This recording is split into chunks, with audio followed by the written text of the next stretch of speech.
Good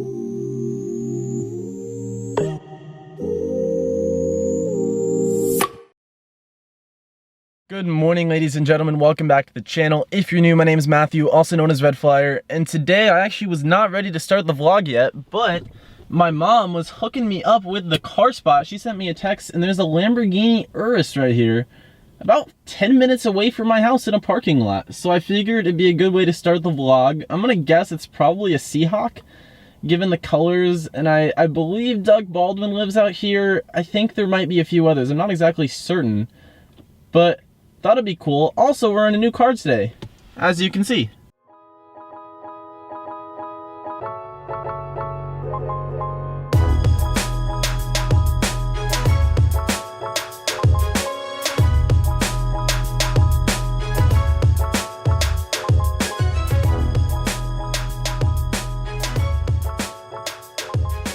Alright guys, after driving to 5 different locations, I finally found a place to shoot today's video. I hope you guys enjoyed that little intro. I just thought the Urus would be interesting to show you guys. I think it's a Seahawks player. I went around the back and there were dealer plates, so it's a brand new car. But anyways, I'm here today with the 2018 Alfa Romeo Giulia TI Sport, and this has been my daily driver for the past couple weeks. My Focus is not working right now. I took it into the shop for an oil change and they found other problems, and it's been there for a long time. I don't really know. I'll give you guys a full update once I hear. It's all under warranty, so I shouldn't have to pay anything. It should be under warranty, but there's just bad stuff going on with it. So I've been dailying this for the past couple weeks now, about a week and a half, 2 weeks I think. And I really like this car. I wanted to make a whole video showing it off, kind of the inside and the outside, and I think we're gonna wash it today, and I hope you guys enjoy. So I want to begin with a quick walk around of the car. I think definitely the most distinctive feature are totally the wheels. We have these 5-hole wheels right here with the Alfa Romeo calipers, and I think they look awesome. These are not the base ones. These actually only come with, I believe, the sport models or the quadrifolios. I think they look great. They make the car look a lot more aggressive and just super unique, along with the front end, which is super unique, just in the way that the grille is shaped kind of like oh, I'm pressing the key in my pocket. It's shaped like 3 different sides of a 4-leaf clover, and it's really just kind of unique compared to all of the cars that have just horizontal grills that go back and forth, or even the vertical grills. These ones are just a lot different. Along with the LED running lights, most cars seem to have the running lights frame their headlights. You know, Audis and BMWs do kind of the halos, but Mercedes seems like they're all kind of generally the same, but these ones are definitely different. I wonder how they're going to come out on camera. By the way, I know they always look like they're flickering. That's actually just because they're LED lights. They don't actually flicker in real life. A lot of cars, if you've ever seen them on video, especially I know the Corvettes for sure, I always thought Corvette taillights flickered. They don't flicker. That's just on camera. And again, those frame rates on the camera got the taillights blinking a little bit. But I really like the running lights as well as the Alfa Romeo badge right in the middle. It almost reminds me of the Bugatti, the front of a Bugatti as well, just in the way that it's unique and kind of has that triangle shape. I think it looks awesome. And finally moving around to the side, as you can see, this is not a quadrifolio model. The differences are the Clover badge that would be right here, along with the air intake, the quad exhaust, some more carbon fiber on the inside, and of course the change in engine. This one does have a 2.0 liter inline 4. I'd show you, but there's really nothing interesting under the hood. I don't even think you can see most of it. But this one has 285 horsepower, whereas the quadrifolio of course has 505. And here's the back end. I am covering the plate just because this car is not registered in my name, but I really like it. I like the way the brake lights look, and the tail lights on the side here. They're not the best in the industry, but they're definitely interesting. And I don't know, I like how they kind of come out from the side of the car. Some cars, just like the Tesla Model 3 that's compared to this car a lot, I can't stand the brake lights. I don't know why. I just don't like them at all. I really like the way these ones are shaped. They kind of follow the side of the car. Of course, they go along on the trunk as well, but they can't stay on just the trunk because of federal regulation. And they do look like they're flickering on video as well. They're not flickering though. Trust me guys, they're not flickering. They're super, super bright. If you're driving at night, even when you're not pressing the brakes, I always notice kind of a red glow behind me just because of how bright they are. And it does have this diffuser in the back too, which is super, super nice. Of course, the quadrifolio one is a little bit more aggressive, and this one only has a dual exhaust instead of a quad exhaust, but still a great looking car from the back end as well. Okay, so that was kind of my basic once-over of the Alfa Romeo Giulia, some of my basic observations just on the outside and the things that you might realize the first time you look at it. And I want to get into some of the more interesting features of the car and also talk about the driving. But before I do that, I'm really excited to announce that today's video has actually been sponsored We're making it. We're moving up in the world. Today's video has been sponsored by Shine Armor. I have their Fortify Quick Coat with me right here.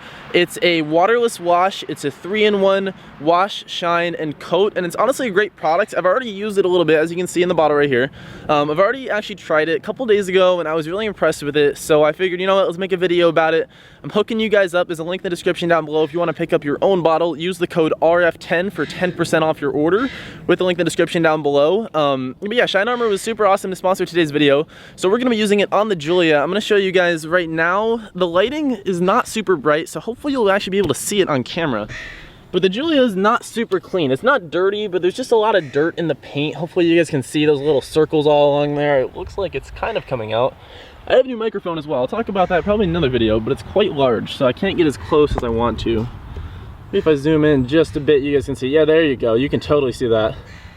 See all those little dirt circles? We're gonna try and get all of those out. And that's really what this Fortify Quick Coat is great for. It's not like a wash to take off a bunch of dirt or a bunch of bird poop or anything like that. Things that are really thick, it's not gonna work to take those off, but it's really good for just kind of taking a, you know, moderately clean car and shining it up, because out here we get a ton of pollen, we get a ton of rain. I mean, it's almost July and look how cloudy it is. It's probably too bright, you can't even see it, but it's all cloudy. There's no blue sky anywhere. So we get a ton of rain, a ton of pollen, but it really helps to keep the car clean and keep it shiny, and we're gonna be putting it on the Giulia today. Okay guys, so to start off, I did dampen this microfiber cloth just a bit with a little water bottle. You don't need to do it, but it'll just help work a little bit better. Again, this is a waterless wash, but if you have a water bottle with you, it makes it a little bit easier. You're gonna start by taking 2 sprays of the Fortify Quick Coat and putting them in the microfiber.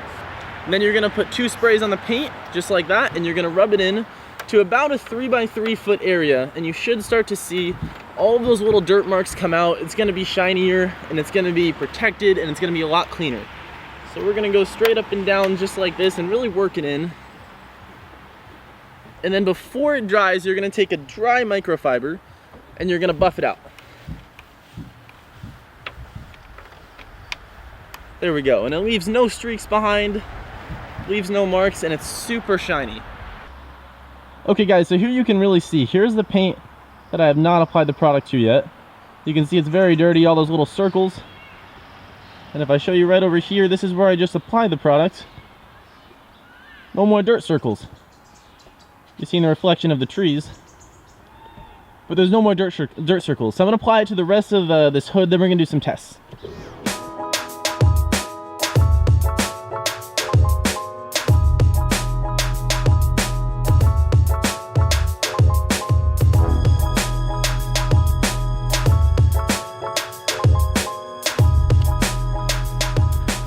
Okay guys, so I've applied the product to this half of the hood, and now I'm going to show you guys one of the benefits. It really does coat your paint and make it a lot more smooth and a lot more protected. I'm going to show you guys with this water bottle right here. If I place the water bottle right here on the side that I have not yet applied the product to, it's going to stay in place because of all the contaminants on the surface, all of the dirt on the surface of the paint. But if I place it at the same location on the other side of the hood right here, it's going to slide right off. There's a little indent in the hood, that's why it fell over. But okay guys, one more test. Now I'm gonna pour water on the hood and show you guys how it reacts to the side that has not had the product applied to it and how it reacts to the side that has had the product applied to it. Okay guys, so the left side has not had any product applied to it, and if I pour on the water right here, it takes a long time to bead off. It does still bead off relatively fast because of the wax that's built into the paint on this car, but let's try that one more time. Now let's try on the other side that we just applied the product to. As you can see, it instantly slides off much faster than before. And honestly, it's not a huge significant difference because this car already has really good wax applied to it. But if your car doesn't have that wax, it's gonna slide off a lot faster. Even on both sides, the water really did slide off quite well. And again, that's because the Giulia does come with really high quality paint. But even if your car didn't have that, it's going to help the water slide off a lot faster. And when you're talking about large volumes of rain, all of the protection on your paint that you can get is a good benefit. Okay, so I'm about to apply product to the rest of the car, but before I do, I want to show you guys, this is what it looks like before.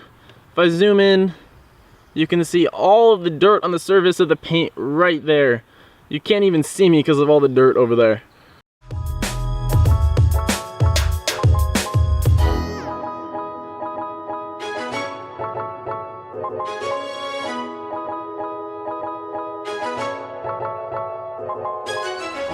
Okay guys, I just finished washing the entire car, and as you can see, it's super shiny, super clean, and super protected. So one more time, click that link in the description down below and use the code RF10 for 10% off at Shine Armor.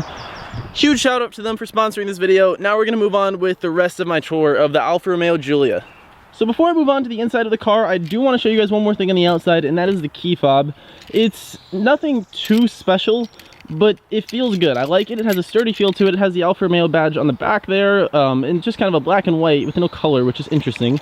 And then on the other side, it has lock, unlock, trunk, and where you can start the engine from the key. So if you're inside, you can start up the car and let it kind of defrost if it's in the winter. So moving inside the Giulia, the first thing you notice is just how close the pillar on the side is. And I moved the seat all the way back. My feet can't even reach the pedal. I moved it back just so I have room to film this video.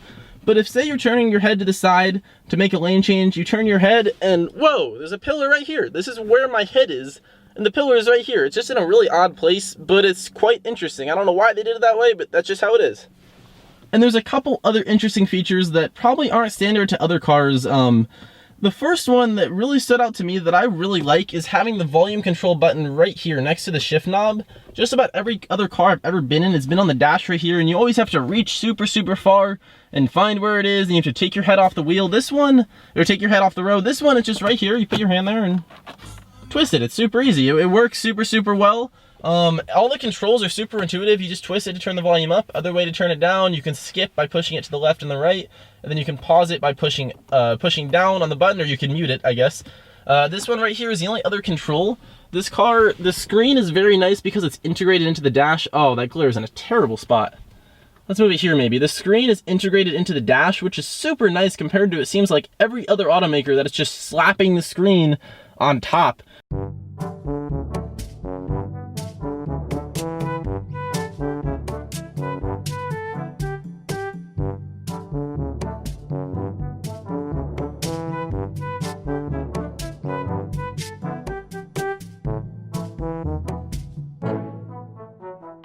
This one's actually integrated really well. The controls are all just on this one dial. You can spin it back and forth, or you can press it in. Then there's a menu button and an option button. It works super well. This car has Apple CarPlay. We turn the volume all the way down, but we have Sirius Radio on here. Back to the menu, you can hit options. There are some cool things as well. There's tons of options that I don't really use any of them. I haven't used them before, but there's lots of things to choose from. When you go to car, you can actually check status like the tire pressure and kind of standard things, but also you can check the oil. If you go, oh, here's the user manual. Oh, no, we don't want to get into that. If you go to car and you go, here it is, car status, you can actually check the oil. If you park the car on a flat surface and let it idle for 5 minutes, it'll check the oil level for you, which is really interesting and something that I don't believe a lot of cars have. Correct me if I'm wrong, but I've never really seen anyone talk about it. Then, of course, there's the maintenance history and the tire pressure and all of that. This isn't showing up. I believe it's because the car is off. As soon as I turn the car on, it'll show up.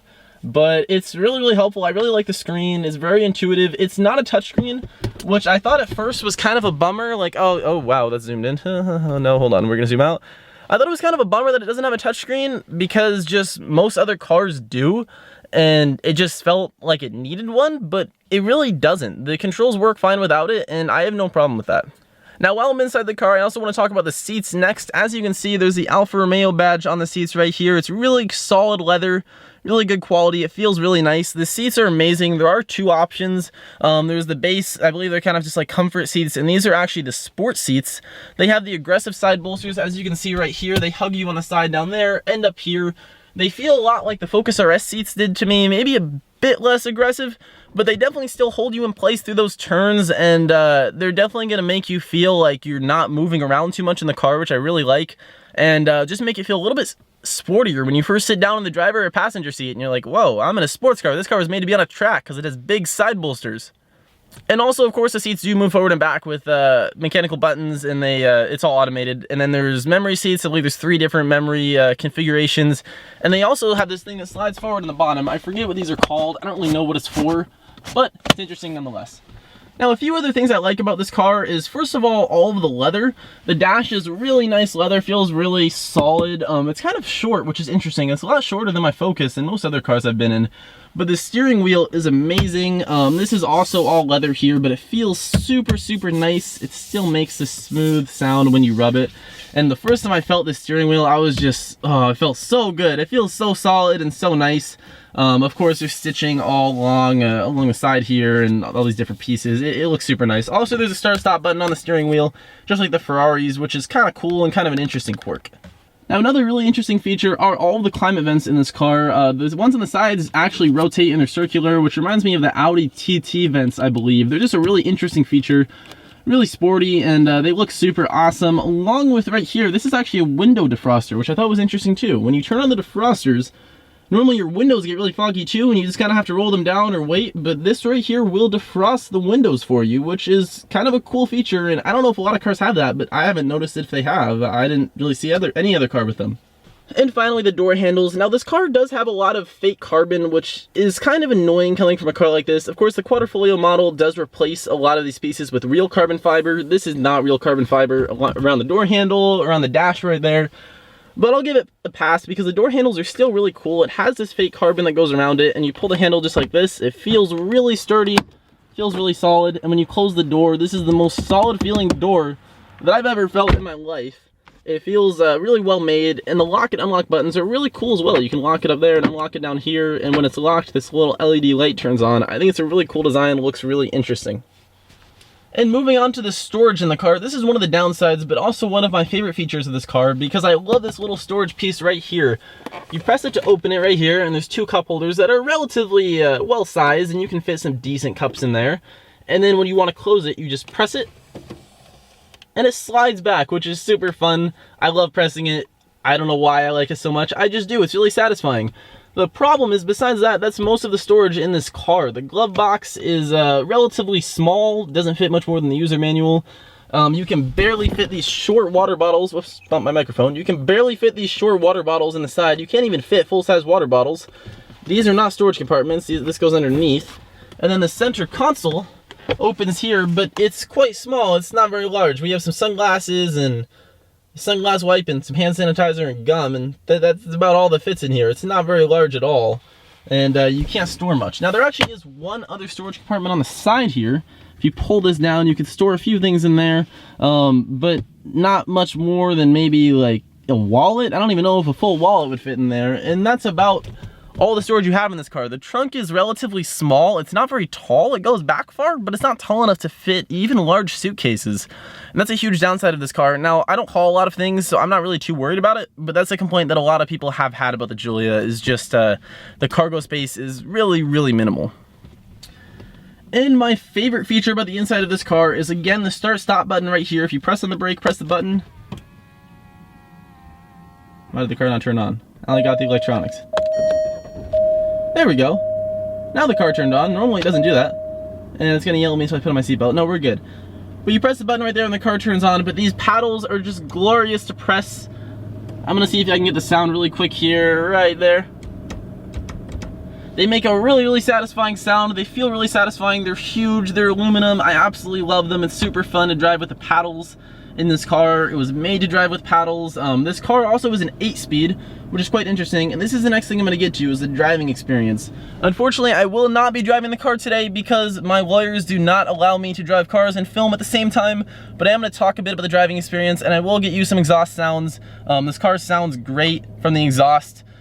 And the biggest thing I noticed about this car when I'm driving it is it was really meant to shift gears. This car is equipped with a ZF transmission, which is instant. It's super, super fast. It's the same transmission that's shared by the Dodge Charger Hellcat, and I believe the Aston Martin Vantage as well, and a couple other really nice cars. It shifts super, super fast. Of course, you have these large paddles. You also have a sport stick. You can use that if you'd like. But what's interesting is the gears are so fast in this car. It redlines at 5,500 RPMs, which is nothing. So it shifts super, super fast, but you're not gonna spend much time in any gears. It is an 8-speed, which is opposed to most cars, only have 6 gears. This car has 8 gears, which really helps it get up to speed. But even if you go 0 to 60, I think you're gonna end up in like 5th gear probably. And if you drive this car automatic without using the paddle shifters, if you're going 30 miles an hour, it will ride in 5th, sometimes even 6th gear. So it really likes getting up in those high gears, and it shifts super, super fast, which gives it the ability to still be a really fast car, even with only 285 horsepower, only a 4-cylinder engine, and a 5,500 RPM redline.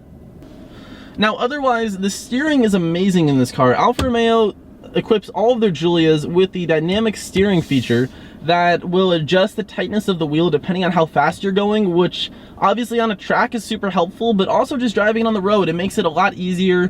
Whereas some cars I've driven in the past are super, super stiff on the road, and then on the highway they're really stiff. It's helpful, but when you're on short roads going 10 miles an hour, you have to crank it super, super hard to turn the wheel. This one, when you're traveling at 15, 20 miles an hour, you can use 2 fingers and just turn it like that. Then when you're on the highway, it tightens up and you can only hold it with 1 hand. You don't need to hold it with 2 hands super, super strong to make sure it's not gonna move at all, which is really helpful and really nice. And finally, I should mention that this car has 3 drive modes. It's Alfa Romeo's DNA system. Honestly, I forget what they stand for. It's dynamic and something like neutral or normal. And this one's the eco-friendly one. I honestly don't remember what they stand for, but it was really cool. It's on the screen right here. You can see the different display. When you put it in dynamic, it turns red, neutral is blue, and eco is green, which is kind of cool. It does change the suspension. It changes the throttle response, I believe, and I think it might tighten the steering just a bit when you put it in dynamic, or it might change the steering just a bit. The car definitely feels a lot more quick when you're in dynamic mode. I know the shifts are definitely a lot faster. When you're downshifting in dynamic mode, you can really kind of feel it kick, whereas in the neutral mode, it's a little bit slower and a little bit more smooth. And finally, I'm going to leave you guys with some modest revs, and then this video is going to be over. So I hope you guys enjoy. If you did, drop a like down below and comment what you want to see in future videos.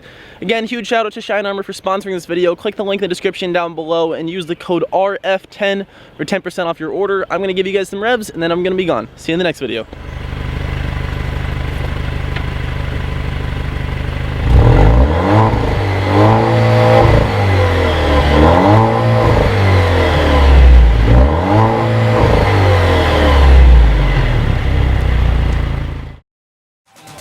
That it feels right.